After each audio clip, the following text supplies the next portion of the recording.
ഞാൻ ഈ കുട്ടിക്കാലം തൊട്ട് അച്ഛൻ പോലീസുകാരനാണെങ്കിൽ അച്ഛനൊരു കലാകാരനും കൂടിയായിരുന്നു. അതുകൊണ്ട് എല്ലാ മക്കളെയും കഥകളി പഠിപ്പിക്കുകയും എല്ലാ പെൺകുട്ടികളെയൊക്കെ ഭരതനാട്യം പഠിപ്പിക്കുകയും സംഗീതം പഠിപ്പിക്കുകയും അങ്ങനെ ഒരു സ്വഭാവം അച്ഛനുണ്ടായിരുന്നു. അപ്പോൾ അക്കൂട്ടത്തിൽ ഞാനും കഥകളി പഠിച്ചിരുന്നു.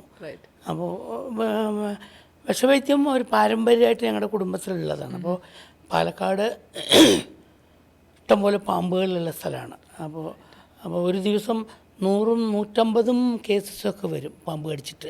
അതും ഈ വരുന്നത് മുഴുവൻ വൈകുന്നേരം 6 മണിക്ക് ശേഷം രാത്രി 2 മണിക്കുള്ളിലാണ്. കാരണം മിക്കവാറും ഈ പാടത്ത് പണിയെടുത്ത് നടന്ന് തിരിച്ചു പോകുന്നവർ ഈ പകൽ മുഴുവൻ പാലക്കാട് നല്ല ചൂടായതുകൊണ്ട് വൈകുന്നേരം ഒരു തണുപ്പ് കിട്ടാനായിട്ട് ഇറങ്ങിക്കിടക്കുന്ന പാമ്പുകളുടെ തലയ്ക്ക് ഇവർ ചവിട്ടും. പുറത്ത് 2 കള്ളു കുടിച്ചിട്ട് പോണ വഴിക്കായിരിക്കും പാമ്പിനെ കാണില്ല വഴിയിൽ ചവിട്ടി കഴിയുമ്പോൾ അത് കടിക്കും. നാച്ചുറൽ അല്ലാതെ ഒരു പാമ്പും ഓടി വന്ന് ആരെയും കടിക്കാറൊന്നുമില്ല. അപ്പോൾ പിന്നെ ഇവർ ഉടനെ പാമ്പിനെ കൊണ്ടുവന്ന വിഷമിറക്കാൻ ഈസിയാണ് പറഞ്ഞിട്ട് അപ്പോൾ നല്ല കിക്കായിരിക്കണോണ്ട് പാമ്പിനെയും പിടിച്ചിട്ട് വരും.